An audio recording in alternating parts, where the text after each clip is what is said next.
anything else on this planet. All the time. And you can tell how frightening movement is, and not even just frightening, how distorting it is.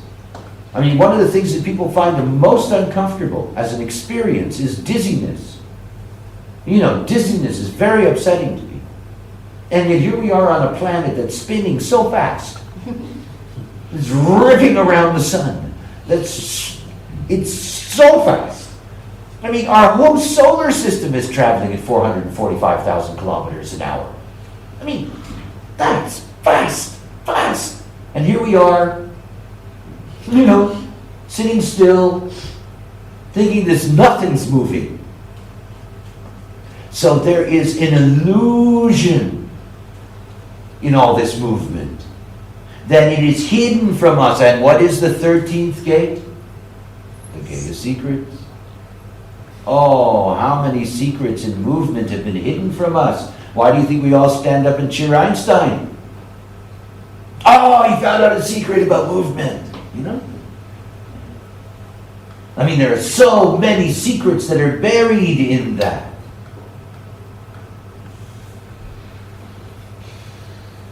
A lack of trust. A lack of trust. Movement brings a lack of trust. How I feel when I drive with the law. Movement brings a lack of trust. It's one of the great laws of the universe.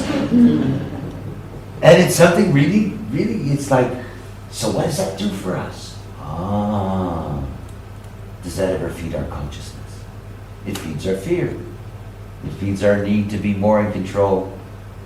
It feeds the illusion that we can figure out how not to be hurt, how to hold on, how to survive the movement.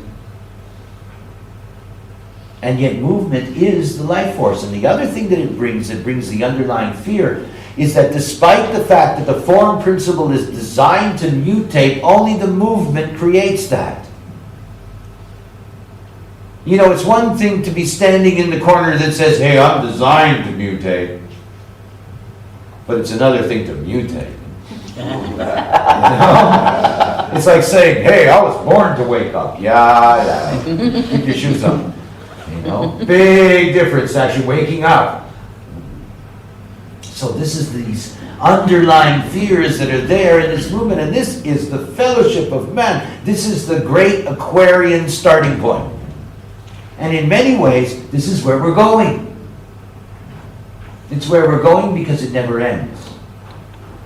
You see, this transcends the limitation of the Big Bang, the limitation of reality, of relativity, of any of those things. See, I do not believe in time as something that belongs as an expression within any formula. You know, it's not about time for me. It's not space-time, it's space-design. This is so obvious. Because when you're dealing with time, you're dealing with something else. For me, time is a continuum. It's an obvious continuum. That movement is something that is not a question of start and end, not relative to anything that we could ever possibly imagine. And for me, this whole thing of movement is that when you recognize that something is in movement and there is no limitation to where it can go, that there is only movement. And for me, that is what the life force is. I mean, when I think of the essence of what the life force is, I think of movement. I guess in my personal life, it's why I love the wind so much. There's something magical for me about the wind. I can feel, I can feel other places on the world blowing by. There's this incredible sense that everything is in flux, that everything is moving, and this is the nature of life. This is the teeming dynamic in which everything is moving. The zillions of cells, their monopoles and design crystals leaving my body, going down into the earth, coming back up. The personality crystals streaming in and streaming out, and the bundles going by, and all. It's an incredible movie. Go out and stand in the back and stare at the ground for a minute. And recognize that every grain of sand has a design crystal and a monopole. I mean, just can't imagine how vast and teeming this movement is, let alone the neutrinos. 3 trillion a second through this space, everywhere, every direction, all the time, 24 hours a day. I mean, and moving at almost the speed of light.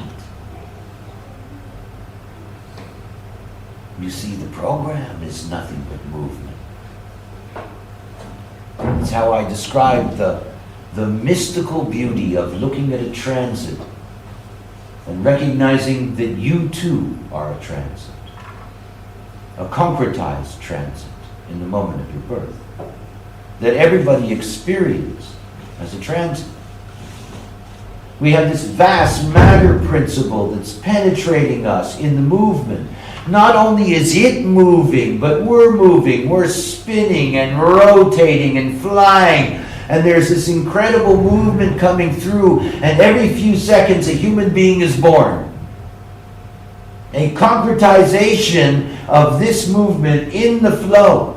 Each one not simply unique and diverse, but each one a potential medium for new mutation as it moves in that flow. This is the magic of the 13th gate. And be damn certain there are secrets in there. Extraordinary secrets in there. We don't grasp it. We don't recognize it. We don't understand it.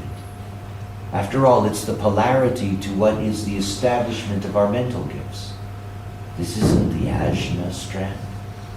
This isn't the self-reflected consciousness strand. This is the movement in space strand. Just movement. Pessimism exalted is an art form, whereas art, it may have the opposite effect of satire. It's what I love most of all about the movement, is that all that stuff, all that streaming, all that spinning, all that rotating, that as it concretizes in form, as it concretizes as transit, it brings art. Movement is art. It's the great movie. It is the motion picture. Truly. This is the movie. And it brings the artifice of what life is. It is this movement that allows us to create the illusion of our bodies. And our bodies are nothing but a collection of gravitationally bonded movements. Every cell in your body is vibrating. Every atom of every cell in your body is vibrating. You're vibrating. We're vibrating. And moving. And every single atom of every single cell, you look at those electrons on those atoms, and they are spinning in space. What it is to be in an illusion. The illusion is only possible because of the motion and the movement. It turns the movie into a projection. All we need is a screen after that. This is the force that's driving the movie out. The movement. Deep, deep, deep. And life is art. It is art. It's not real. It's a dream. It's just a dream. This beautiful dream. It's the highest form of art. Just movement. Just movement. I saw this film many, many years ago. Terrible movie. Terrible. About Edison, Thomas Edison, the great American inventor, invented thousands of things, and not just dumb things, but thousands of useful things. The incandescent light and the phonograph. And he worked on motion picture. And his was a study of a running horse.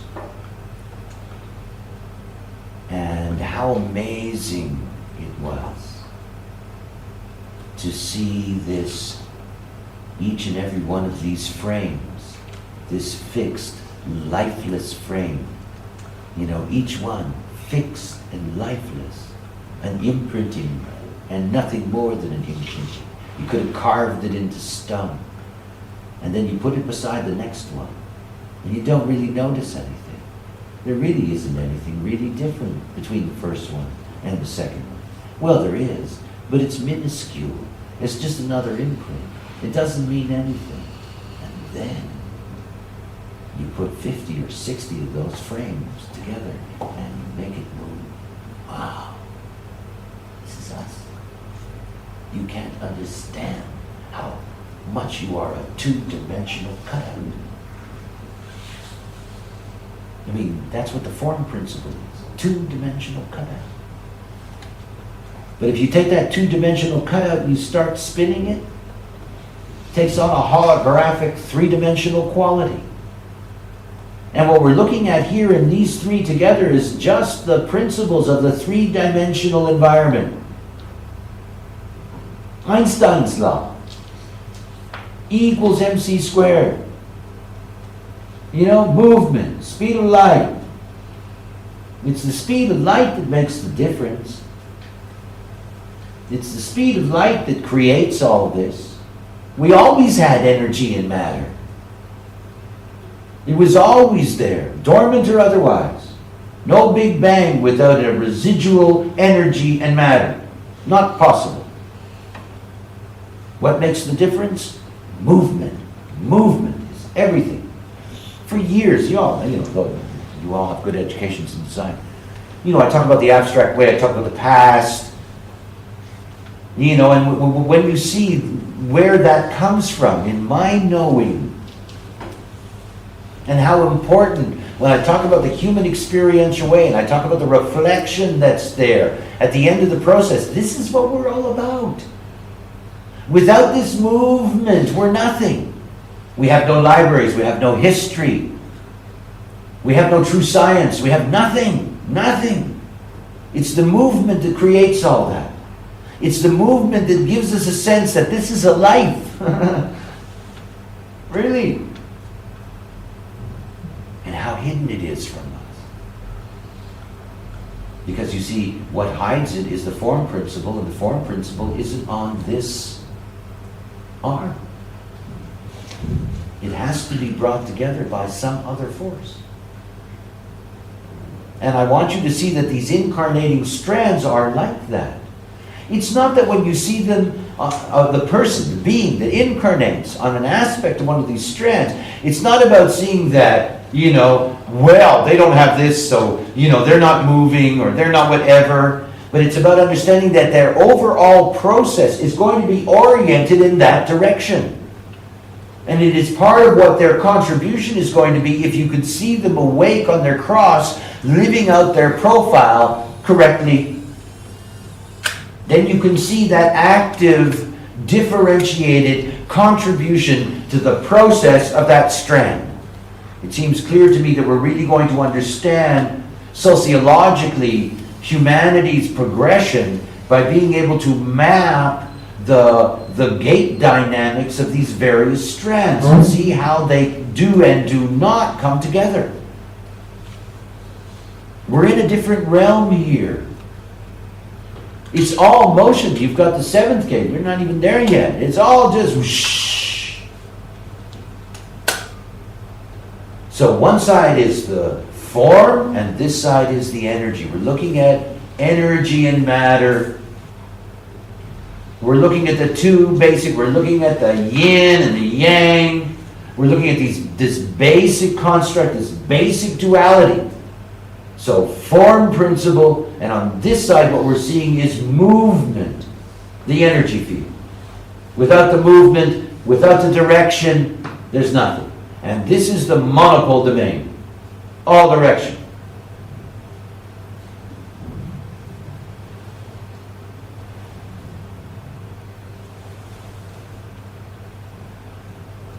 If you look at these primary centers, you actually get to see something very mystical.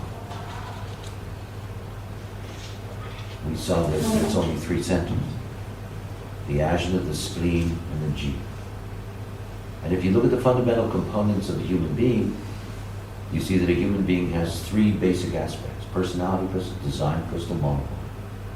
Monopole resides in the G center. Design crystal resides in the ajna. Personality crystal. There is no personality crystal. I mean, those of you that have taken my rave cosmology know that this is one of the great jokes. That what we experience as personality crystals are basically design crystals. I mean, after all, the personality crystal of the totality hasn't emerged yet, hasn't arrived yet, won't arrive until the end of this round. Won't arrive until these vehicles are destroyed. And that when you see the way the dynamics of this is, you see right away that none of this has to do with passenger consciousness. In other words, being self-reflected consciousness is not a concern for the passenger. It's only a concern for the vehicle.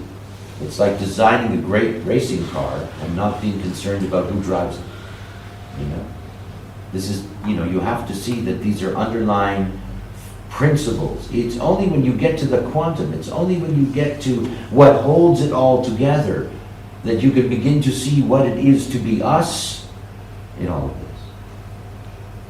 So this 13th gate, this whole G center focus is very important to grasp. This is what it's all about. And remember something, that it is the magnetic monopole that calls in the personality crystal. When the change is going to come, when humanity is going to be destroyed, when raves are going to be destroyed, when this world as we know it comes to an end, we will have our direction. We will have a new form. We will have a new story. But you really have to see that the change that's going to come, there's a mutation that's going to take place. A mutation that's going to take place that will allow the personality crystal to come in. It's the same mutation in the microcosm that takes place in every mother, the fraction of a second before the monopole calls the personality crystal into the vehicle. And it is the magnetic monopoles of all of us as we go through our evolutionary process that will be together the music that calls the personality crystal in. So the direction, the whole direction, is towards finding the passenger. This is what all of our life force is pointed at. Now I can phrase that another way. Everything about life is about creating a place for a passenger. That's why we are the way we are. That's why if you look in rave cosmology, you will see that I describe humanity as all being part of the cosmic ajna center. This is us. We are the form principle. We are the form principle. And we carry personality crystals that are basically just imitations. They're not real personality crystals. They're not. It's just a duality movie for us. The totality has yet to receive its personality, otherwise we would all be one. But we're not. And only when the totality receives its personality can we all be one. Because an aspect of the personality of the whole will be in all of us. That is not what we have now. We are just form principle. And when you look at the way in which the strands are structured, you see very clearly there is no passenger yet. This is all about creating the space for the passenger. And you must understand that in cosmic time, the last 7,000 years of human civilization have been less than a millisecond and a millisecond relative to a breath. You know, it's nothing. It's nothing. And all of a sudden we've got this, you know, the 85,000 years, the 2 million years is nothing compared to the age of this virus. It's instantaneous what's happening to us now in that respect. Instantaneous. It is a mutation. Vast mutation. And what we get to see here, what I see here, is that I see this development of the self-reflected consciousness of trying to deal with the concept of passenger, that all of this is a precursor to the actual event. It's a sign of the mutation at work. We're just guinea pigs, folks.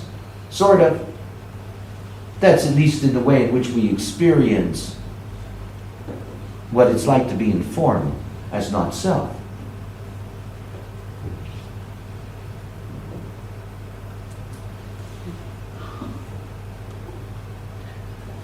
The belief that what is best can never be achieved. I love that line. Right? It's something that's so important for us. It's what movement really brings us. The deepest thing that it brings us is this sense of, it's never going to be enough. It's true. I mean, that's the joke. You know, if you ask the dinosaurs if they were ready to give up,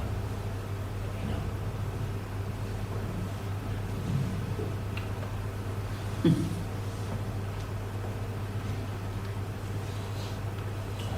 Okay, the seventh.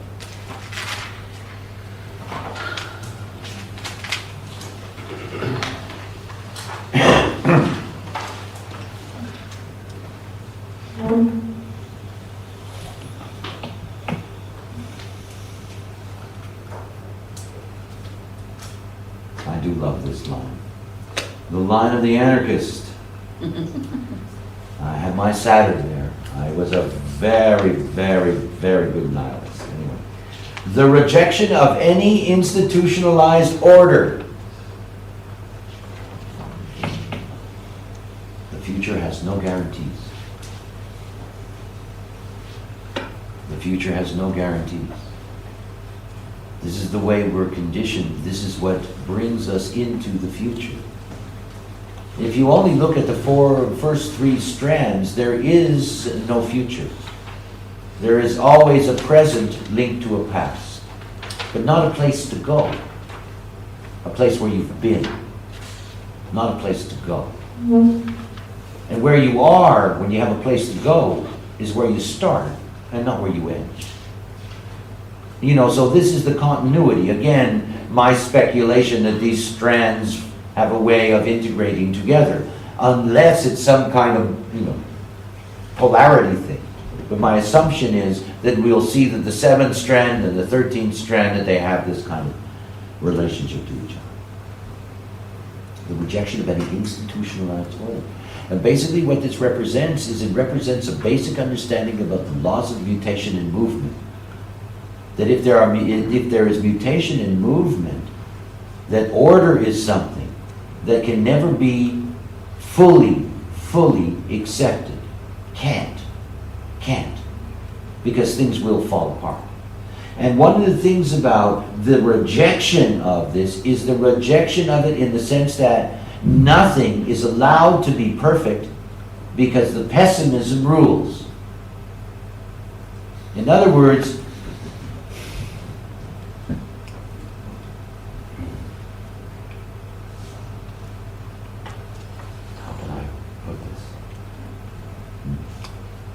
this is the place where the form in its movement is given something that is very difficult. Basically, the 7th gate brings vanity. Everybody associates vanity with the heart center. Everybody associates vanity with the ego. But most people confuse, boasting and that kind of activity. guaranteed. It's not. It's not. The weakness of the ego and its lack of self-worth brings out many things. But I'm talking about something deeper. I'm talking about the vanity of thinking that one can control the future. And this is a vanity that is given to us. In other words, we are trained to deal with the past through pessimism so that we will try to transcend it and make it better. And yet the burden of making it better falls on us. In other words, you're born in sin, get your shit together. You know, the past has been lousy, it looks like it'll never get better, but if it can get better, it's up to you. So when you're dealing with the anarchist, when you see the anarchist at our level on the surface and design, that you're actually looking at a force that is deeply limited. I mean, think about that. Think about what the anarchist is really about. The anarchist sees something that doesn't work. Their job as an anarchist is to tear it down. But they're really useless at knowing what to replace it with. They're good at tearing it down. And you can see that everything about our movement in space is about tearing down, about decay, about moving beyond decay, about always trying to get better, about always moving on, but always with this sense that it's not good enough, it isn't good enough. Look how human beings are driven in our movement.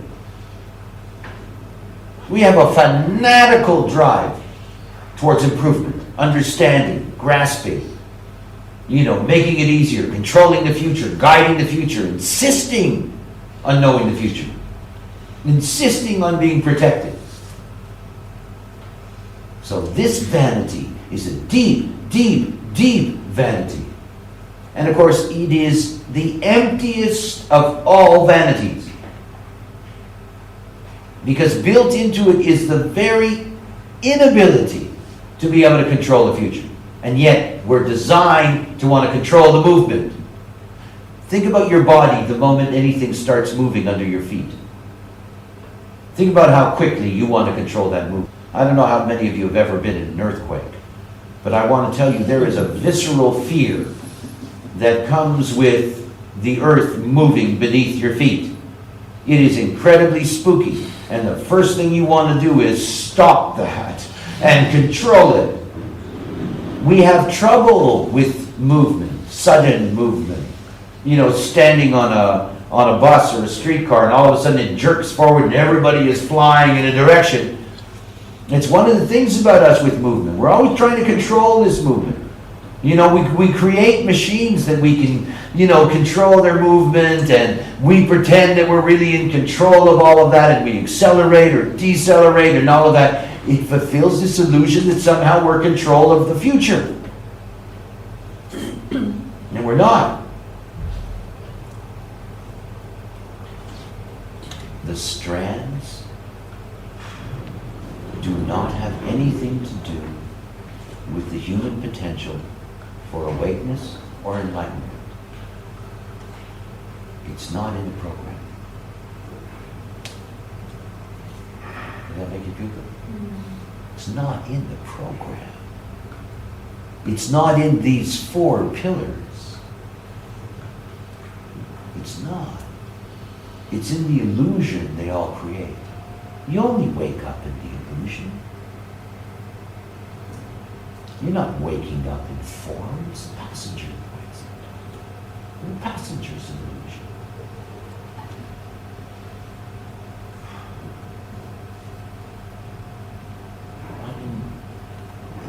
This is one of the most delightful of all the cosmic jokes. It's the best one after all. What we participate in here is not these deconstructed parts and their roles. We live in the byproduct of all of them working in unison as a synthesis. It's in the space, in between. It's not about hugging one pillar or the other, because that's the key to enlightenment. Hey, Forget that. It's not written in the code. You go down somebody's genetic strand and you're not going to find, boom, there's the button. You don't. Oh yeah, we have potentials for that in the way in which we relate to the illusion. It's why I teach you the mechanics of the Maya. I'm not teaching you the mechanics of what's real. This is as close as I come to teaching real things. This is physics. It's just transformed physics. Looking at somebody's design in time is not real. This is illusion. We're living in this synthetic field of illusion. We wake up in this synthetic field. We go to sleep in this synthetic field. Our whole lives are constructed in it. It's all a dream. It is. We desperately want it to be concrete. So we live in the not-self realm in which every particle of every neutrino that the program sends out, humanity bows down. Just does what the program points it at. And they live in the density of that.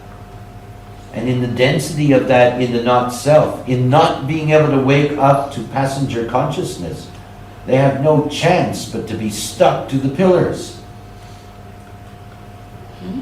This movement in space, you know, this is one of the deepest things for us to understand. It creates this illusion, this spinning holographic dreamland where we all dwell. And when you get to that place that you can grasp this, you can see that what are you fighting with in your life? You know, what are you fighting with? There's nothing even to go at. Nothing. It's like trying to shake hands with a hologram. It is going right through them in space. This is the magic. This is different. This is genetic strands. Each of them are a component. Yes, there's magic in the way in which they'll bridge to each other so that we get the wheel and the whole program and everything else. But to recognize what keeps human beings from waking up is that they're identified with these pillars, caught in the pillar programming, not living in the temple, not breathing the space where they are, where the illusion lives, where the beauty of the Maya lives, where you are free, free from the wheel, free from the chains, free from it all. Because in fact, the moment you get to this space, you know it's just a dream. Nice one. You can't get rid of it till you die. And, you know, you might as well embrace it. And one of the things you can see is that humanity is not designed to wake up. That the illusion of life provides the opportunity for awakening. We're just part of an ongoing movement process to create conscious, interactive forms. We're not a personality. We actually don't have anything worthwhile to think about. We don't. I've had enough conversations with human beings. That's all right. You know, yes, we have this illusion that we have personalities. How nice for us. You know, it's a good training ground. And when you get on the wheel, you understand, oh,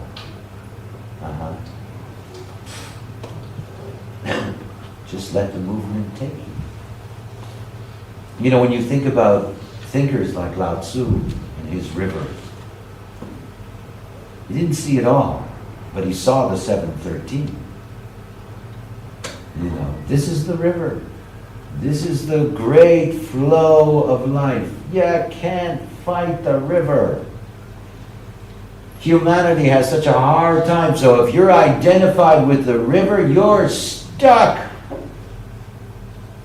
You're stuck in the river's game, and you'll never get above it. And if you're on the other side and you're just lost in the form, you'll never get out of it. It's only when you just sit back and surrender to the whole construct with a smile, because it's fun.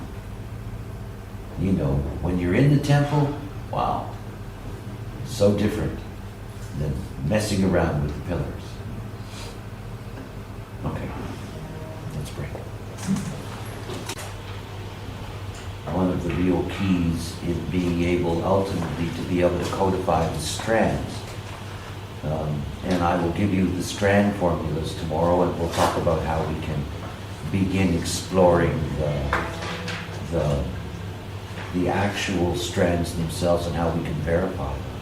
I will also give you the example tomorrow of the weaver and the actual calculations that I have done and the way in which I've worked out the formula, so I can give you, at least from my perspective, my guideline as to how you can approach working these formulas out. But I also want you to be able to see that as you're working through the strand, what is important for me is not simply that those of you that are going to be involved in the research, crunch numbers. That's honestly just a very minimal part of this. Yes, the actual sequence has to be calculated, and yes, we're going to have to verify that. But also the intuitive, instinctive, judgmental interpretation based on what you see in any of these strands. Because once you understand the framework of the strand, once you understand what that strand, what that pillar is all about, then you can begin to, intuit things about what you think you're seeing in that movement. For example, you're going to have hexagrams in any strand, and you're going to have one after the other in a progression. Well, what is the value of that progression relative to what that strand is really about as an archetype? And so in that sense, I want you to bring to any pure calculation the knowledge we all have. That is the knowledge you have of the hexagrams, the knowledge that you have of the source of the strand, in order to be able to start giving an interpretive quality to what you think you see. The other thing is that I want you to recognize that we're actually going to be exploring the hexagrams in a way that have never been explored.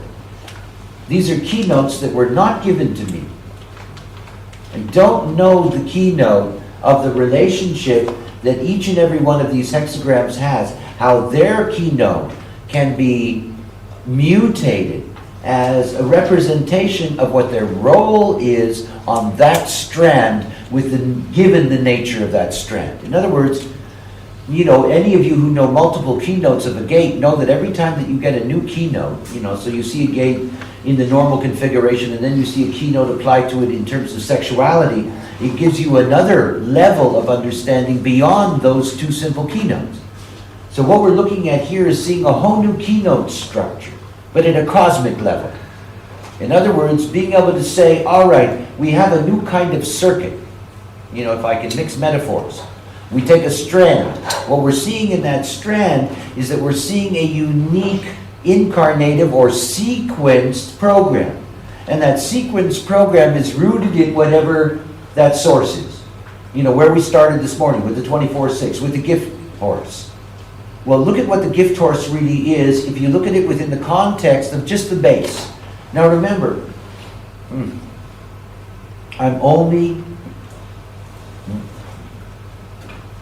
the base is giving us a grander architecture, if you will.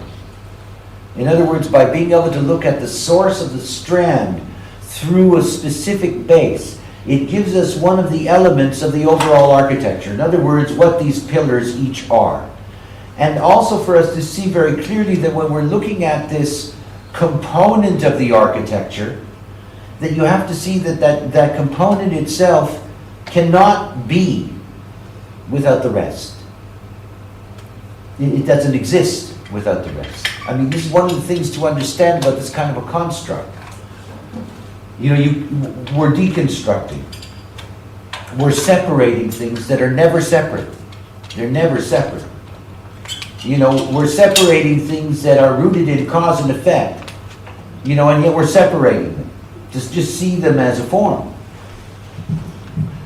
So don't get stuck. I just want you to see that each of these strands, what each of these strands bring in terms of the way it filters out and manifests through each of us, is that each of these strands adds to what we have as this, you know, this architectural framework, and out of this framework you get this unique space that's created where the illusion of the Maya lives. You can also see these 4 strands as 4 projectors in a hologram. That each of them adds something, and yet if you only saw one, you wouldn't really see what it's all about. And if you only saw 2, you wouldn't see what it's all about. And if you saw 3, you have to have all 4 in order to get what it's all about. So remember here that we're deconstructing. We're eliminating the 5th element. And the 5th element is everything. I mean, this is about as cold as science gets. Okay, so let's take a look. Gift course. What did we see? We saw that that strand is all about the development of form that has the inherent capacity for consciousness. And what is this base about? It is about the body and being. This is the facet. It's the body, it's being, the quality is biology, the keynote is genetics. Think about this. Genetics isn't in everything.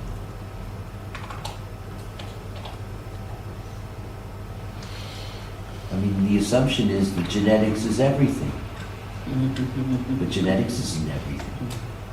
Only this strand brings the genetics.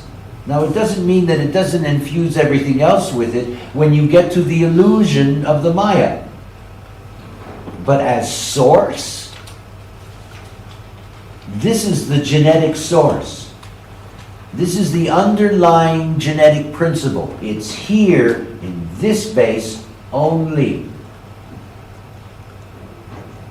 In other words, there is no genetics to the rest of it as unique strands. I mean,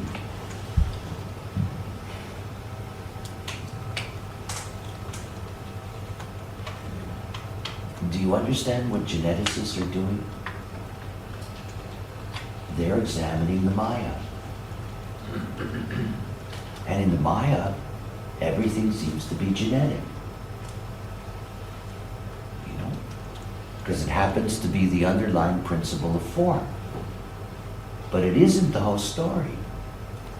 As a matter of fact, it's not even a quarter of the story, because we're dealing with a whole that's greater than the sum of its parts. We know something they truly do not know. And one of the things we're going to see is that obviously this strand is going to have an enormous impact, because it does present the fundamental form principle. Fundamental form principle. Survival.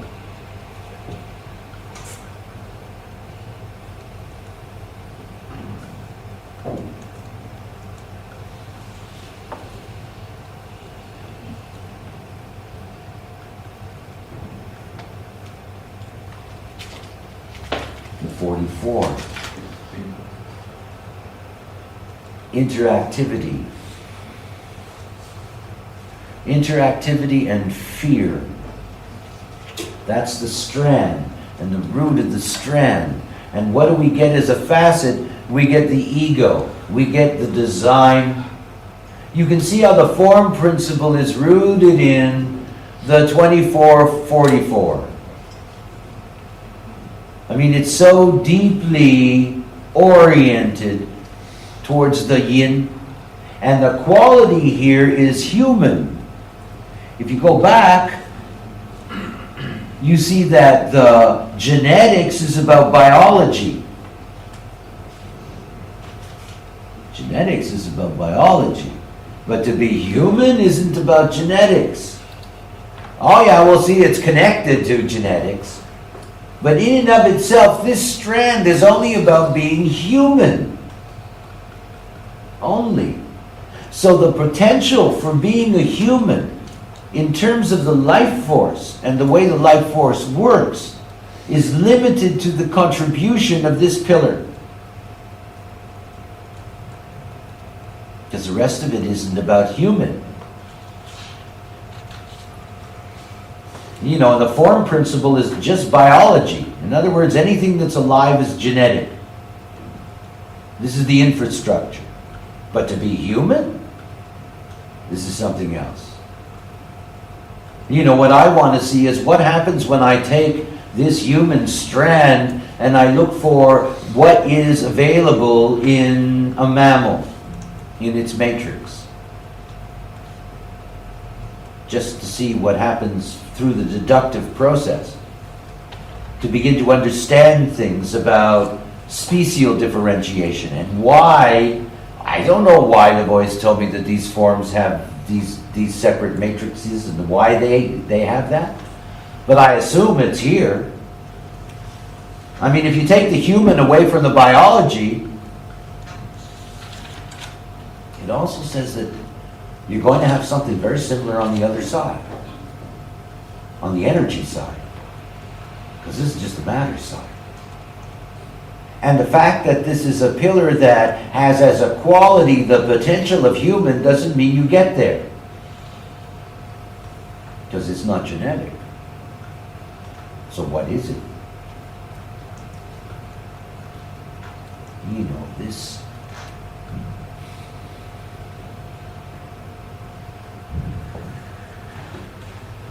when you think about the spleen,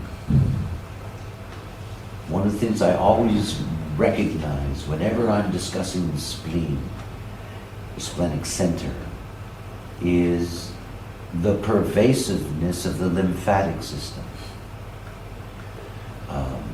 We have different kinds of systems that permeate our entire body, like our nervous system, like our vascular system. But the lymphatic system, what basically is our protection in this life, that the lymphatic system penetrates the entire body. And of course, when you're looking at this particular strand, you're also looking at this specific lymphatic system. And there's something about it that's very interesting for me. The more complex the lymphatic system, the easier it is to have the illusion of self. That is separateness, or the beginnings of separateness, or the beginnings of the ability to recognize separateness. One of the great traumas of incarnation is to be trapped in a vehicle. I mean, it's a trap, after all. One does not request the ride.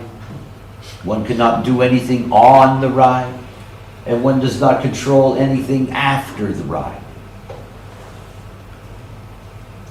I think there's something very mysterious in this strand. I mean, very mysterious. Because it is the complement to the potential of self-reflected consciousness. There is no value in self-reflected consciousness unless it has a point of perspective, which is the separated self. And you see, even though the form is endowed with the potential for consciousness, what we see in the 24 in terms of the ajna doesn't mean that it identifies with its unique stature, the self. And it's the self-reflected self, that makes us human. It's the only thing that makes us human. I mean, my joke about us being killer monkeys, I mean, after all, that is what we are. We're killer monkeys. However, this identification with self, this is where the potential lies for some kind of transformation.